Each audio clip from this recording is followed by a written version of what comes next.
Hello Internet, my name is Calliope. I'm here to talk to you about a few different houseplants today.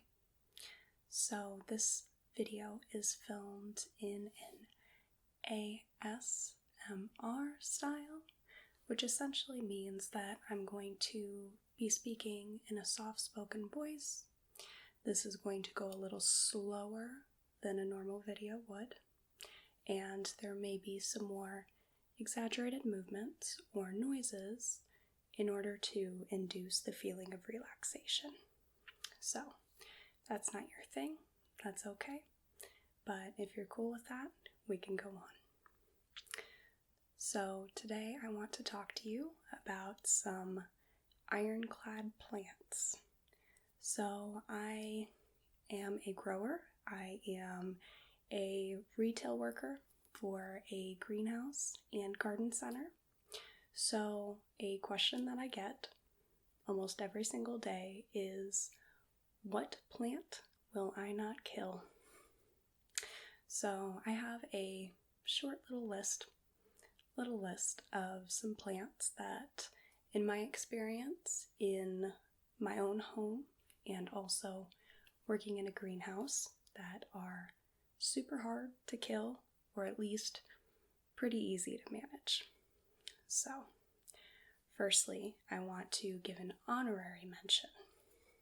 Just a quick little overview. This is a spider plant, of course. I'm going to butcher the Latin name because I forgot to look it up before the video, but the pronunciation at least. But this is a Chlorophytum, and the last name, comosum. Yeah. So this has been seen for a long time. Probably your parents may have owned it, your grandparents, your great-grandparents even. So this is a fast-growing plant that sends out little offshoots or babies, and they look like little spiders, of course. These are very easy to propagate, easy to keep, but this one did not make the list. However, this is also a very easy one, and it comes in that coloration with the outside margin being white. And from my little starts, this one, the cultivar name or the brand name is called Bonnie.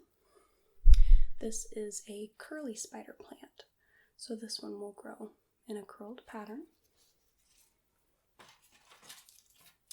I also have the inside margin or inside stripe spider plant. And we also have the all green spider plant as well. So, a good honorary mention to the spider plant, but now we can begin on the real MVPs of the houseplant world. So, firstly, I want to start off with a whole family, a whole group of plants. This is the Dracaena family. So the Dracaena family comes in many shapes, colors, names.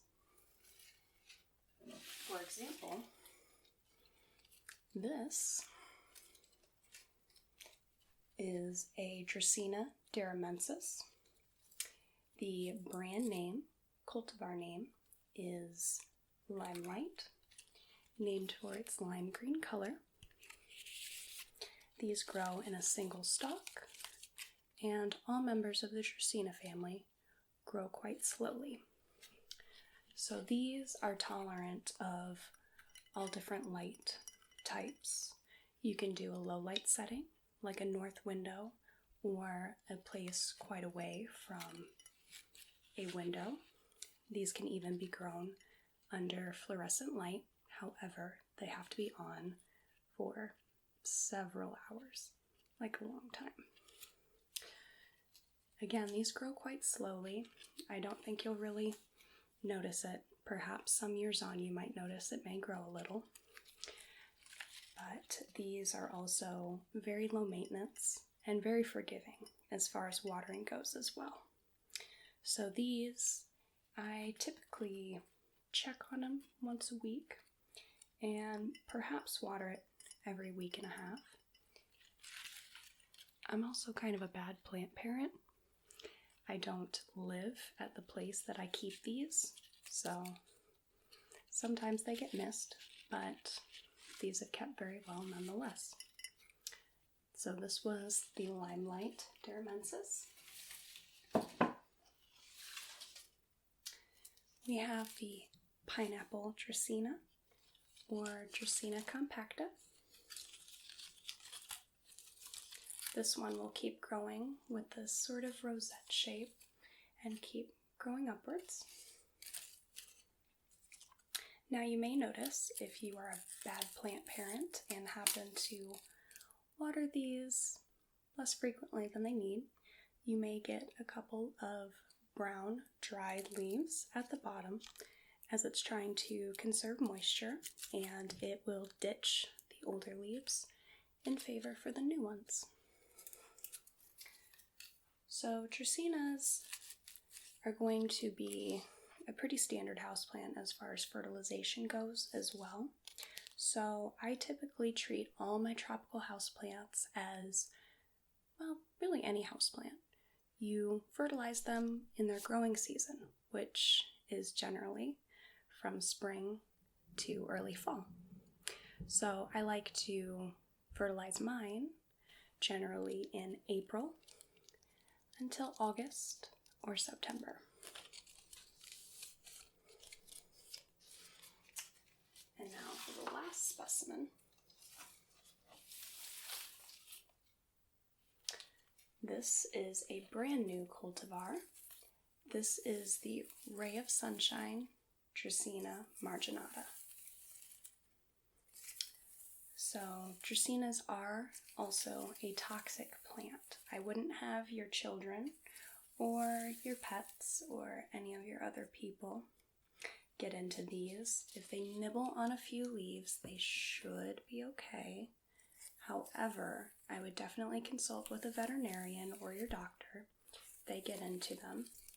Definitely would not recommend eating these. So Dracaenas are an extremely common plant. It wouldn't be hard whatsoever to find one of these. They've been cherished for a very long time. And there are more kinds than I've mentioned. I only have 3, but there are a lot more. And they come in many different sizes and colors. Our next plant is a pothos, or some people call pothos. It is also known by the name of devil's ivy for its ability to grow in very dark places. Unfortunately, I have a very small specimen.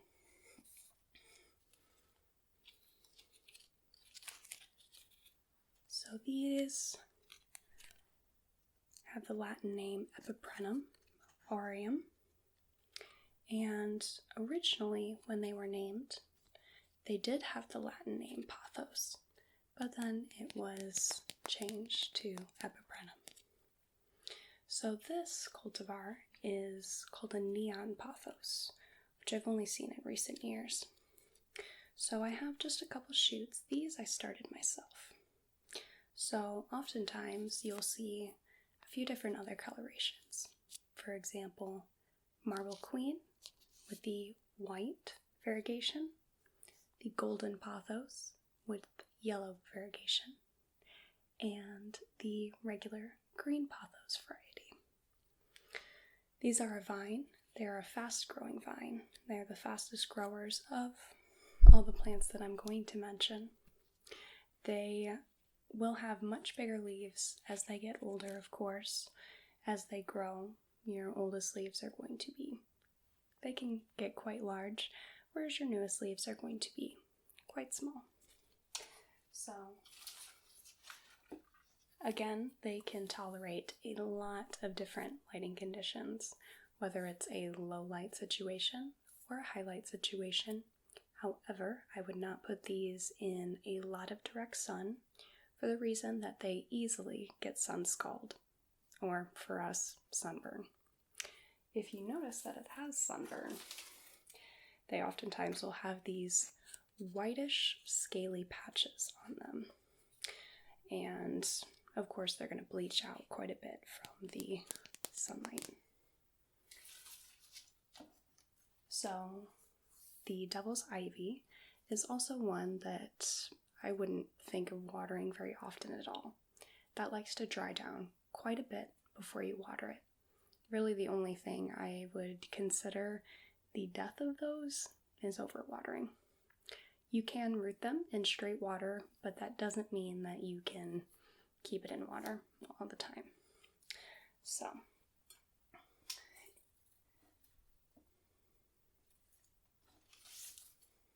as far as fertilization goes, again, I would only fertilize these with a gentle fertilizer in the growing season from spring to fall. And these you can train onto a trellis. You can grow them just down as a vine. You can keep them pinched back and keep them a tidy little bush. The possibilities are endless with these ones. They are also quite a toxic plant as well, so keep away from your people and pets, please. Our last plant, and one of my favorites,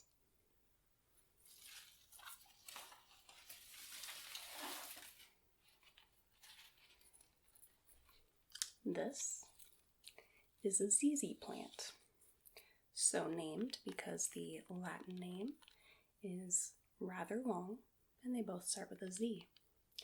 This is Zamioculcas, zamiifolia. So these are an extremely slow growing plant. They're also called a Zanzibar gem. These are a plant that I would say is the toughest that I sell, no doubt. The only thing that kills these, overwatering, definitely. So they have these little bulblets here. They grow like little bulbs, and they like to be quite root bound as well. They don't like to be over potted, as in you don't put it in a much bigger pot. When you go to repot it, then you need to. So these also, if you keep them quite root bound, it keeps its shape a lot better. It has some support to keep it upright. So these are also one of those that's a very low light tolerant plant. It can also be a highlight plant, so anywhere in between.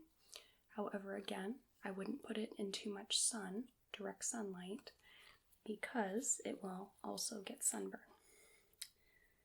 So as far as watering goes, these I would definitely err on the side of keeping it dry. So with this one in particular, I like to use this little handy gadget. This is a moisture tester, and in my place of work, we also use these for any plant that is bigger than a 6-inch pot, because you don't really know what's going on in the middle of the soil. The bottom might look a little dry, top might look a little dry, but in the middle it could be kind of muddy. So these are easy enough, because all you do is you take your plant, push it into the soil, and then it gives you how wet the soil is. So this is reading between a 1 and 2. So on this spider plant, I would definitely give it some water. If I were to be looking at my ZZ plant, however, I would definitely want it on the 1 or even down at the bottom of the 1. You want it to dry out quite thoroughly before you water it.